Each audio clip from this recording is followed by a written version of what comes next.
On that note, let's get to it. We're gonna go around the room for intros. So all you panelists that are muted, get ready to unmute yourselves. As I mentioned, I'm Jen Hurd, the West Coast Sales Manager based in Portland, Oregon, working in coffee for about 21 years and do a whole bunch of stuff, but always happy to chat with anybody about their coffee program. So next up, we're just gonna do this around the room, how you show up on my screen. Next up is Jay. Hello, everyone. My name is Jay. I'm the East Coast Sales Manager for Genuine Origin. I've been in coffee for 11 years. I am presently enjoying a El Tiple Nariño, and yeah, looking forward to hearing from everybody. Awesome. Thank you for even repping the coffee this morning. All right, next up would be Sebastian. Good morning, everyone. My name is Sebastián Pinzón. I'm been in the coffee industry for the last 18 years and very blessed to be today Car Café's manager, which is the Colombian origin operation of Bol Café. I'm happy to be here sharing all the mysticism and the excitement that brings to build bridges between producers or cherries to beverages. So many thanks. Thank you. And Roberto. Hi, everyone. It's a pleasure to be with you today. Hope everyone's doing very well. Sebastian said it's a pleasure for us to share a little bit about what is happening in Colombia with Car Café, our company, and with our great team in Genuine Origin, Jen, Rob, Jay, and of course, all of the people who are joining us too. So thank you very much. Thank you all. I always want to make it a point to thank our team for joining us, Roberto, Sebastian. Thank you for taking the time for putting together this info. I know it was a big part of what drew me to Genuine Origin was knowing that there was this international community and work going on that we could really believe in. And also thank you all of you who are joining us today. If you've ever missed any of these, they get posted on our YouTube and SoundCloud, so you can always revisit them. I think that's pretty much it before we dive right into this presentation. So I will push slides when you tell me to. Okay, thank you, Jen. So we will start our presentation on how we have been impacting the coffee supply chain from the ground up. So please advance. Maybe. Remember how it was working? Okay, give me 1 second because I'm just gonna pause this and get right back to it. Okay. See, it did it again.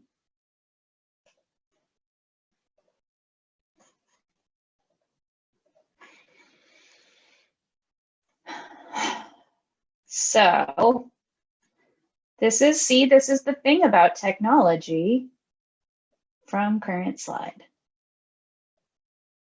Okay, so we're just gonna take that off for a second. My PowerPoint is being difficult. And we're going to try it again and see if I can't pick it up. Sorry, guys. I swear I'm a professional. No problem. Okay, let's try that again. And so, how about now? Are we good? Are we functional? Yes, we're good to go. Awesome. So first, to start, and given the times we are living, we want to start with a tribute in memory of one of our colleagues that passed away due to COVID-19. He was one of the team members of our Bogota plant, which is Rodrigo Suancha Choconta. It was tough for all our team to be hit this close from the virus, but we know we will keep going and working hard to preserve his memory. Thank you for sharing that. Yeah, I'm so sorry for your loss. Thanks again, Jen. And well, let's move forward to talk now a little bit about Colombia. General background in terms of the country. We are located in the northern side of South America, around 1.1 million square kilometers. We are the second most biodiverse country on the earth. As you probably know, we share part of Amazonas River. And we are considered the land of diversity. And we will go back to that concept later.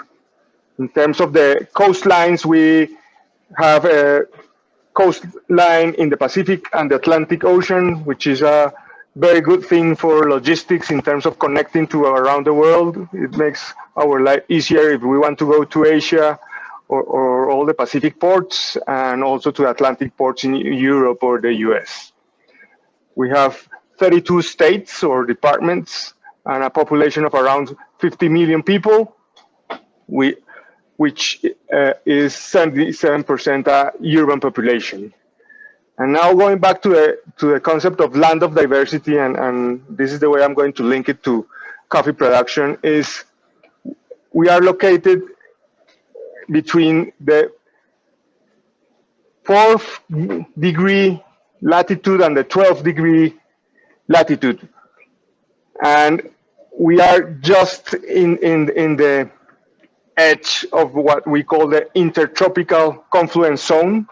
So the trade winds of the north and the south get together in Colombia and bring very interesting rain patterns, and therefore different microclimates to all the regions where coffee is produced. So that allows us to have fresh coffee all the year around from different regions, and well, a lot of diversity and complexity in the cup. So the coffee region is located in the Andean mountain range. When the Andean mountain range arrived to Colombia, it's split in three. We have 16 coffee producing regions. Coffee is grown from 900 meters above sea level to 2,300. It's 100% hand pick. Wet milling is usually done at farm level. All the trading from farmer to exporter or to operators is done in parchment, in dry parchment. And well, we're very happy to be present in all this coffee area and in this business in this country. So next slide.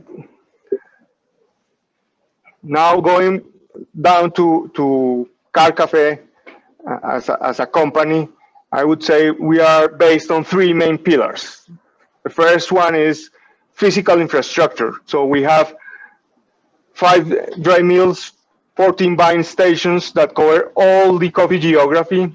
You can see in the map that we have in the south our Pasto mill and 3 purchasing points. And in the north, we have one purchasing point in Sierra Nevada, which is in Santa Marta. That brings us or allow us to have the benefit of sourcing coffee from all the coffee geography in Colombia. The second pillar, I would say, is our quality team. We have 23 coppers.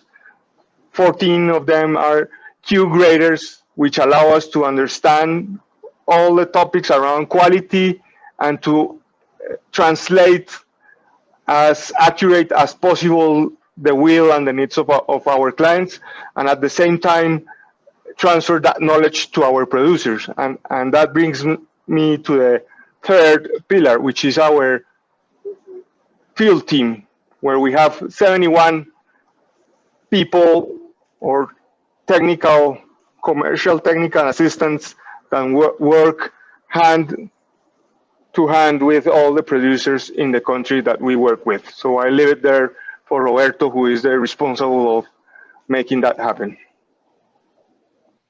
Thank you very much, Sebastian.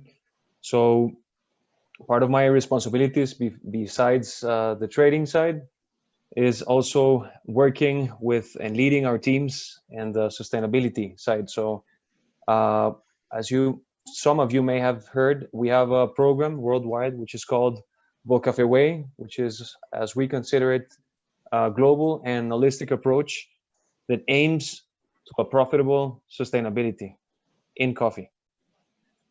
So please go ahead. So as Sebastian was saying, currently one of our backbones in Carcafe is, of course, our team, which is they are from the field, and they cover most of the most important areas in Colombia.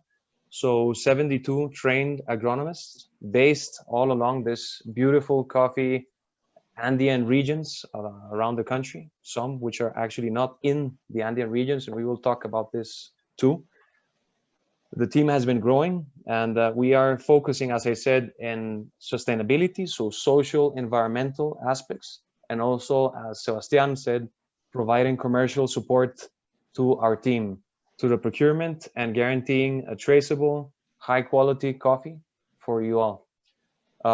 We focus in building supply chains, tailor-made supply chains around the country, and we think long term. We believe that this is the way to work with producers, and this supply chain is quite complex, as you may know. It's not small. We are currently impacting roughly 24,000 producers around the country, directly and indirectly. We don't source 100% of the coffee from the producers directly. In some cases, we work with co-ops, associations, and also with operators who are also verified and certified in some cases. So what are the pillars in the field? So productivity, of course, as any other crop. Quality. So it depends on how we see quality. So from the physical point of view, so we call it in Spanish, in some countries, it's rendimiento, or let's say the amount of good coffee beans inside of the dry parchment, which we aim to have the best quality possible, and also cup profile, which is key. Resource efficiency is basically helping the producer to achieve a low cost of production for them to have a better margin or profitability. When we achieve this, which is not easy or fast, we consider a farm to be successful from all standpoints, and that will allow them to have a sustainable business on the long run, which is the secret of this all. Please, Jen.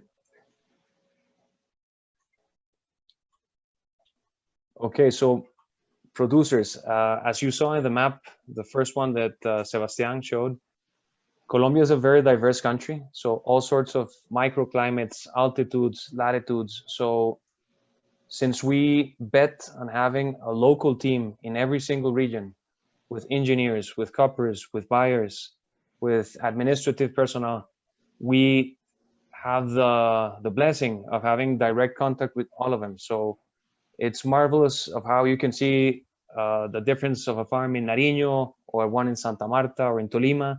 So these pictures, the idea is to show you a little bit about what we're doing. So part of this is not just buying coffee, it's actually learning a lot from producers. So this is why we consider them key allies. We have a huge responsibility in dealing with this amazing product, which is coffee, and also with these people who have all sorts of stories in different regions of the country.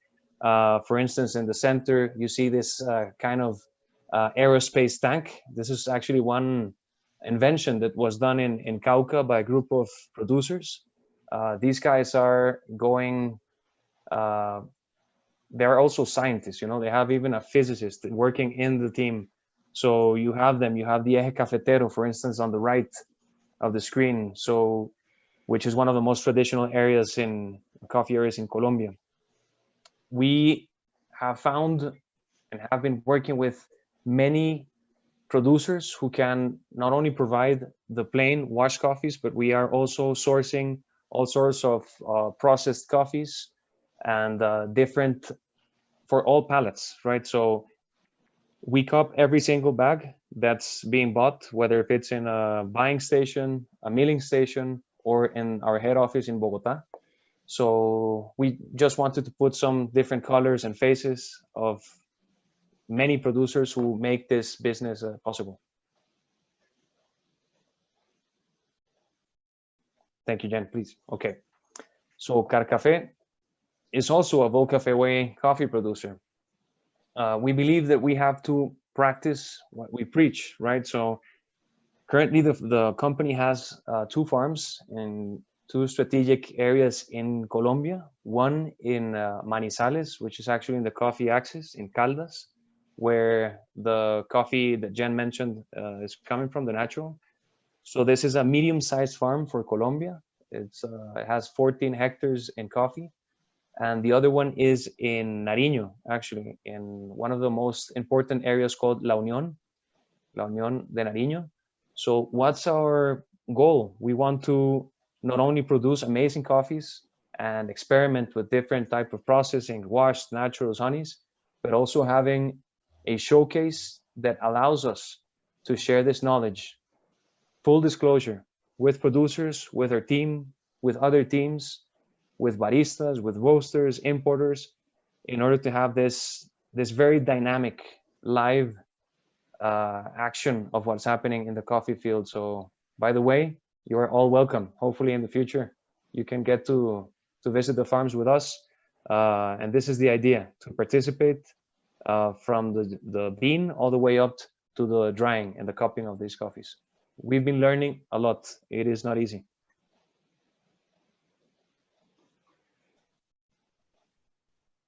So as we all know, in the midst of a pandemic, no matter where we are or what activity we are participating in, there's all sorts of challenges, right? So in our case, as you can imagine, very big country. Colombia has, as we said, many regions. Some of them are pretty far away from where we have our buying stations. So we have tried to help producers, many of them who have had a hard time to go and transport their coffee to a buying station. So we have, with the huge help of our agronomists, our field team, contacting the producers and going all the way up to the farms and buying the coffee in situ, which has been an amazing experience for all of us, and also protecting our producers in order for them not to be exposed to a pretty dangerous virus. As you know, not only in Colombia and Latin America and the world, the coffee producers in our country most are in above 50 years, so we have to have extra care of them. So this has also been an outstanding challenge for us, and with a huge help, as I said, of our group and the commercial teams as well.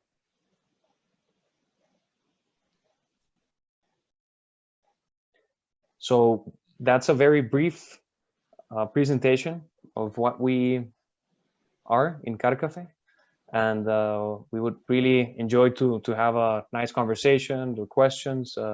Please, Sebastián, if you have something to add, go ahead. Thank you. Thank you. So before we hop into some more of our discussion, things that I need to remember to mention, there is the Q&A function at the bottom, which someone already found. Awesome. And we try and work those into the conversation or get to them at the end. Sometimes we don't have time for all of the questions. So if there's something you're still curious about, you're welcome to reach out to any of us directly. Jay, Cindy, and myself have our contact info on the website. You can hit Rob up in the DMs on social media, and we will do our best to get that information for you. Also, we're going to have a couple of polls throughout this. I think Rob's probably going to put up the first one shortly. So, but let's get into this. And I think a lot about all of the different regions we work with in the different countries, and you know, no one operates the same way. And you mentioned that Colombia harvests throughout the year. There's always fresh coffee. What else differentiates Colombia's coffee production from other countries?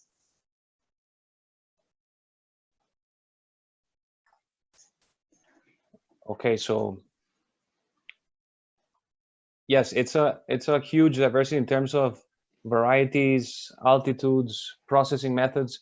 Historically, the country has and is still known, of course, for its wash coffees, right? It's the main coffee that's being produced, and that probably will be produced probably the finest washed coffees on earth, right? So one of the very interesting things, as I said, that we are facing as a team is also to understand a little bit more about how the biochemistry in the bean works, and that we cannot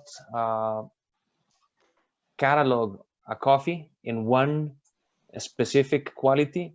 If it's, for instance, if we have a coffee that as a washed coffee is not the best, but we can try with a different fermentation protocol or as a natural, and we have seen that this can help. So there's a huge variety of flavors that we have seen, and also the cultures within each region, right? So some regions are more traditional in terms of practices. For instance, in Antioquia, right, or in the coffee axis, they have been producing coffee for decades. So more than 4 generations being involved with coffee. As I said, we learn from them as well. And also coffee regions that are quite new and need more help. So it's a very dynamic picture for all of our team, but I truly believe that it really helps us to have local teams in every single part of the country that helps us have a broader scope of what's happening. And then how does the FNC play into all of that?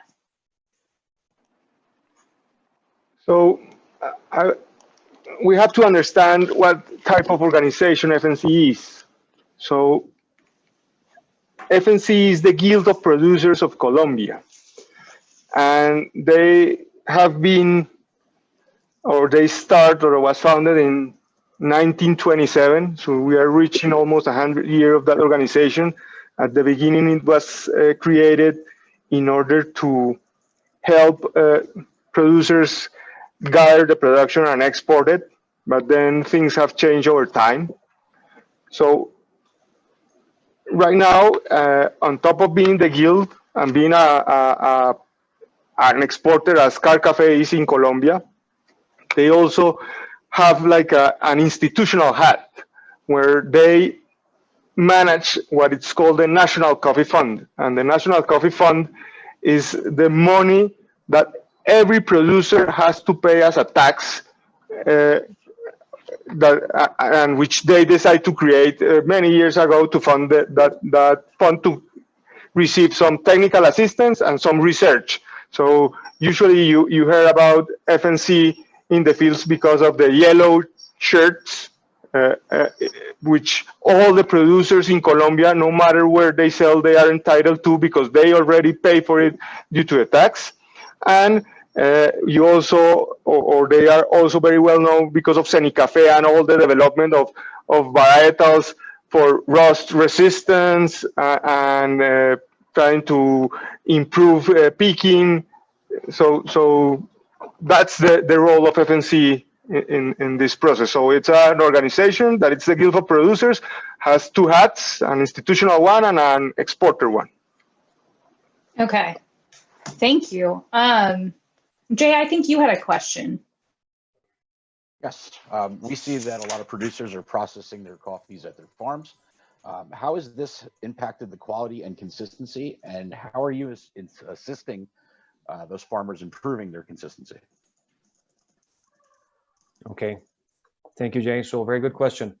In some areas, this is probably not a problem. So as you know, several origins buy cherries in Colombia. This is business, as Sebastian mentioned initially.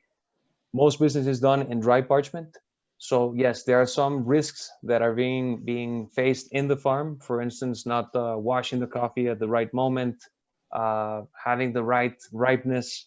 So we have a huge responsibility not only in assisting or co-administrating farms with our teams, with our field team, but also understanding the dynamics of weather, for instance, of how this can affect the drying. So yes, we see some areas that can get more help, but at the same time, it allows you to identify more specific crop profiles because you're buying the coffee directly, right, from each region, which is something that you may sacrifice if you're buying, for instance, coffee cherries from an entire community.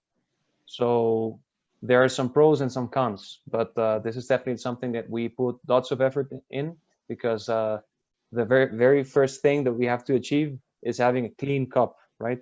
After that, there's plenty of more things we have to take care of, but this is the most important part from my perspective.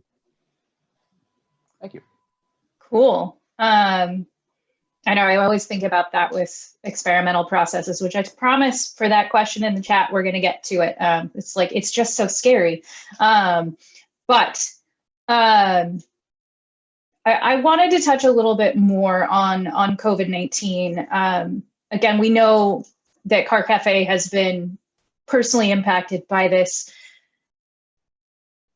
There's nothing I can say besides I'm so sorry. But I am curious what that has meant for practices and safely supporting producers, and what you've implemented, or what the field teams have implemented to ensure safety. Okay, thank you, Jen. So we have a protocol with our teams, whether if it's in the office, dry mills, buying stations, but in terms of the field, actually we couldn't visit producers for several months when this all started back in March. Actually, yeah, March, April. So we were developing not only in Colombia, but with our team, with huge support of the Vol Cafe Way team, the regional team. And this really helped us understand how to keep the very key aspects of the bio security measures.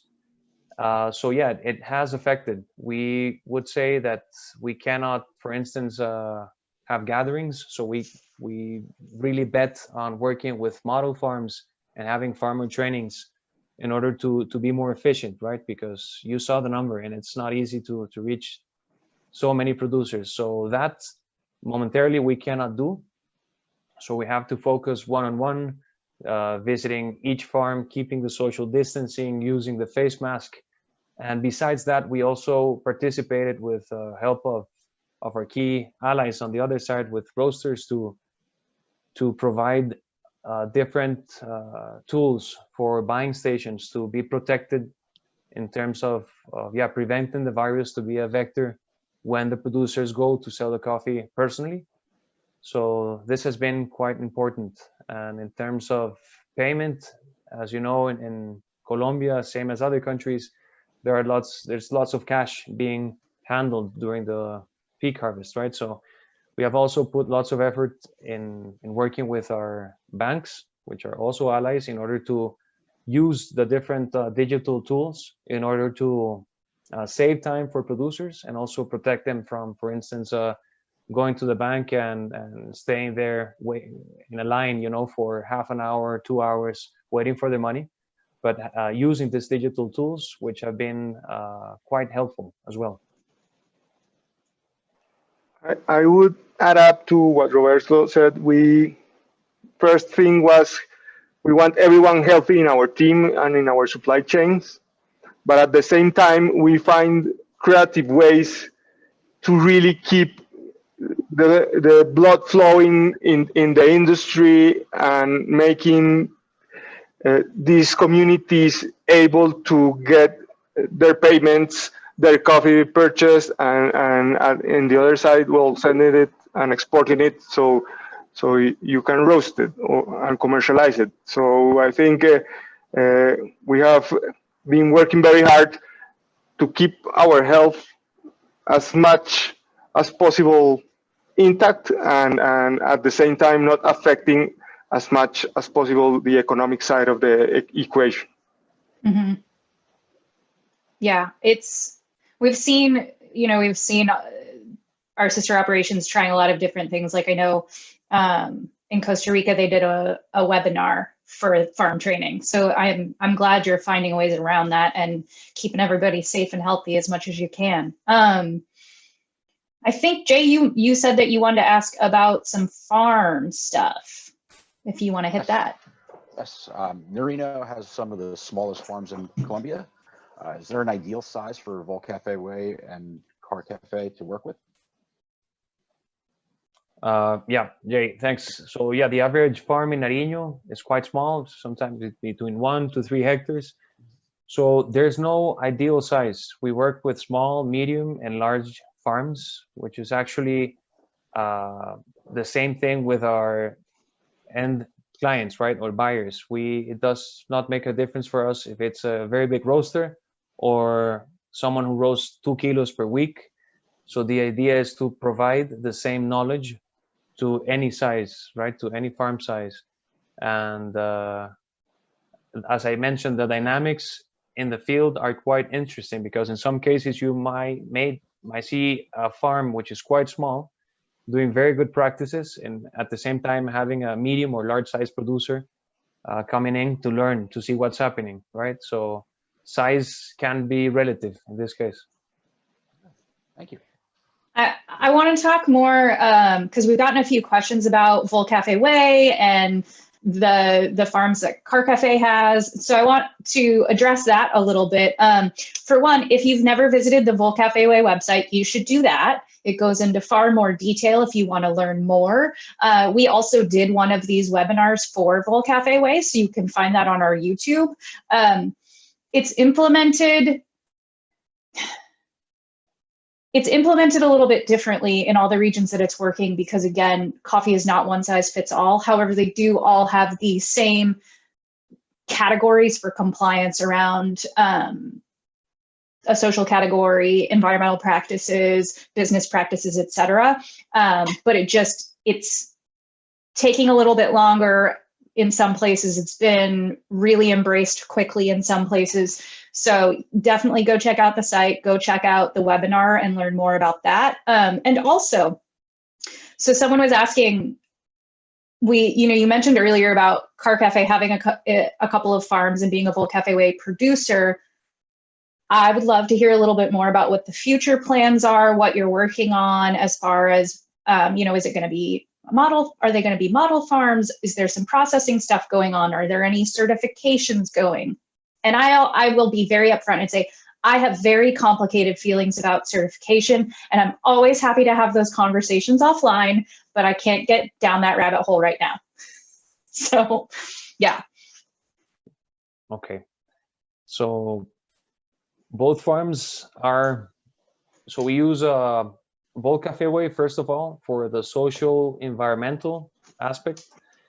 We use this type of like a core in order for farms, whether they are certified or not, to comply with a minimum for them to eventually, if the farm wants to be certified with any certification, they can do it. So this is very key things in order for them to have a proper management of their coffee, of their water sources, if this applies, etc. So both farms are certified actually, and so we implement Vol Cafe Way and a couple of certifications as well, and of course very focused in a profitable sustainability with specialties. So for instance, the farm in Nariño it's a relatively small farm, actually an average farm. It's less than 3 hectares. So 100% geisha, very nice coffee. We still have not sent a little bit of this coffee beans to you guys, hopefully very soon. So actually trying some new stuff. The main product, let's say, for this farm has been washed coffees. This year we started during the Nariño crop, trying out with some different naturals and some pretty interesting fermentation protocols to see how this coffee behaves. The farm is at 2,000 meters above sea level, so it's a pretty dry, Wow. very cold. So it's not the ideal conditions, but the terroir is quite something. So in Nariño, we work with more than 12,000 farmers. So the idea is to have a model farm, small, very basic in terms of nothing super fancy, something that it's affordable to everyone and can be replicated. So this is in Nariño. And in Manizales, which is in Caldas, as I mentioned, this is a medium-sized farm. So different things happening. You need obviously more hand labor. You have all different types of challenges in this range of farms. but it's the same thing. We want to use them as a showcase. The farms are quite nice. They're located in mountainous regions with very nice views. So if someone feels like picking coffee eventually, please let us know. We'll need some extra hands. So this is the idea, and processing is also part of the DNA. We want to understand how the different varieties and altitudes correlate with the cup. And yeah, we have a very trained team within our company. So the idea is to participate not only in the field, but with the QC team as well. So yeah, basically the idea is to innovate and to share the knowledge. Cool. Yeah. Well, Rob apparently has changed his mind. He doesn't want to sweep patios anymore. He wants to come pick coffee. Oh, welcome. So he volunteered himself. And then so Rob was doing some math behind the scenes for me, and he said, so does that mean that half the farms you work with are in Nariño? Then, based on the breakdown of like the number of producers and Yeah, we have a very stronghold in Nariño, Okay. and we as a company in the history of Car Café in partnership before with Empresas de Nariño was to develop the coffee producing areas in that state. So that's why we have that stronghold there, and we were very lucky, and I would say that's 37 years ago when all started for us there, that we really get to a place with amazing coffees as a result of the very specific conditions of the soils and climates. Okay. Jay, I think you are up, my friend. Hey, you mentioned that in your presentation that Colombia is the second most biodiverse country on Earth. Are there environmental protection regulations around any of this? Do they impact the coffee production? And how are they worked into Vol Cafe Way? Okay, so yeah, the environmental regulation is quite strict in Colombia. So our intention with every single farm we work with or impact is that they comply with local regulations. This is the minimum that we expect. And yeah, it's a challenge because it's not very easy, right? For instance, if you want to achieve productivity, you have to really understand how and where this farm is located, the amount of sunlight you have per day, for instance, how many branches you have to produce in order to have X amount of bags per year with a sustained production year by year. So it's not a one size fits all, but in terms of sustainability or respecting the local regulations, that's non-negotiable. So there are several ways of, for instance, playing around with what you have, for instance, with shade. Not necessarily you have to have a forest and a coffee beneath it, but you can, and what we tend to see is producers in many cases prefer to have an area. For instance, if they have a creek, if they have water or a river going by, to protect this part and focus in coffee on a different part of the farm. So our team is trained in order to analyze every situation specifically, but yeah, it's non-negotiable. Environment is first. Thank you. Cool. We've had I feel like this piggybacks right onto that. We've had a couple people ask in the chat about heavy rains going on. Are you seeing harvest being impacted by that right now? What I would say is, yeah, well, we are all aware of what's going on in Central America and the northern side of South America. Mm-hmm. So with the hurricanes and all the rains that bring to the country.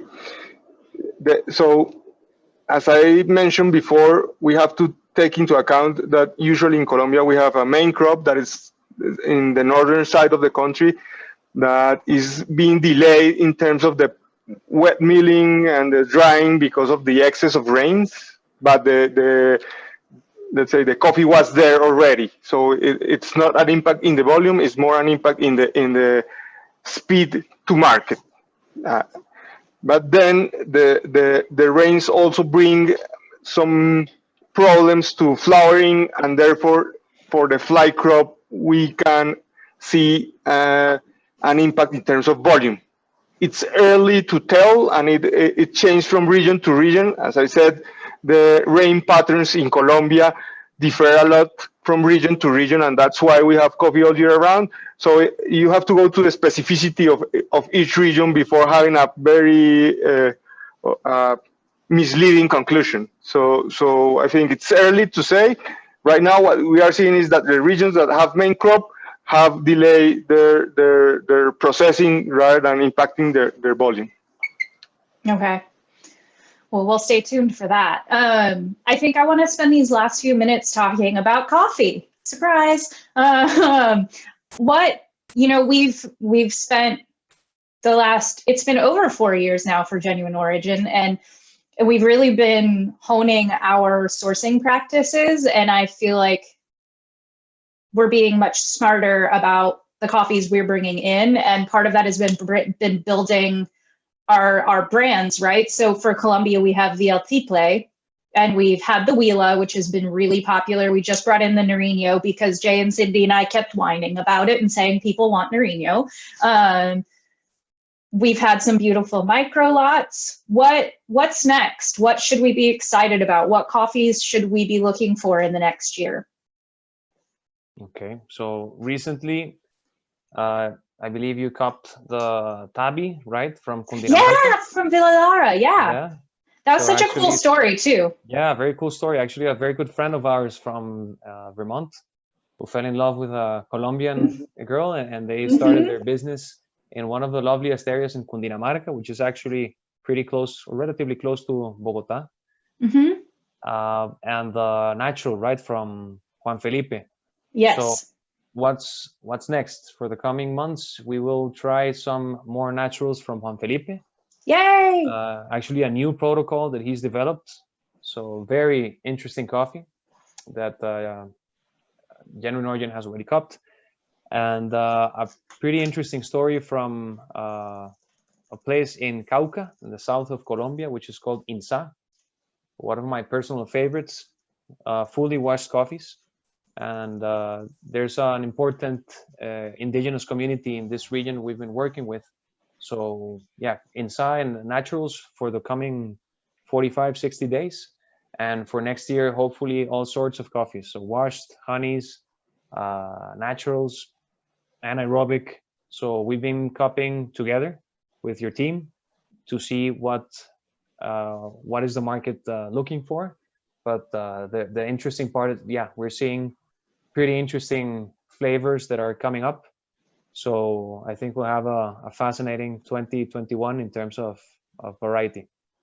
Well, if those exciting coffee samples ever accidentally make their way to Portland instead of Irvington, New York, okay, I'm not going to complain. Okay, I'll make sure we have samples. Yes. I'm always whiny about it because I'm so far away that I miss getting to cup with everybody, and I miss getting to try cool coffees ahead of time. But again, just huge thanks to y'all for taking the time. I know it's always a great learning opportunity for us as a team, but also for everybody we work with or everybody who's just interested.